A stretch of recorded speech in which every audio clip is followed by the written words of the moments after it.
কৃতজ্ঞতা বিনয় পেশ করতে গিয়ে মাথা এত নিচু হচ্ছিল, হাদিসে এসেছে রাসূলের মাথা উটের পিঠের উপরে বাড়ি খাচ্ছিল। এই অবস্থায় প্রবেশ করলেন, মানুষ সমানে দৌড়াইতেছে, সাহাবীরা চতুর্দিক থেকে ঘিরে ফেলেছে, নেতারা সব মসজিদে হারামের চতুর্দিকে সব এসে এক জায়গায় ঘেরাও হয়ে গেছে, পালাবার কোনো রাস্তা নাই। সবগুলি মানুষ থরথর করে কাঁপতেছে। রাসূলুল্লাহ জিজ্ঞেস করলেন, এই কুরাইশের নেতারা, আজকে আমার কাছ থেকে কেমন ব্যবহার আশা করো? কারা সামনে দাঁড়ানো?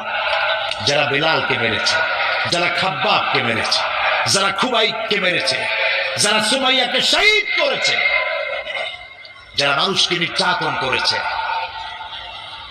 উত্তপ্ত আগুনের আঙ্গার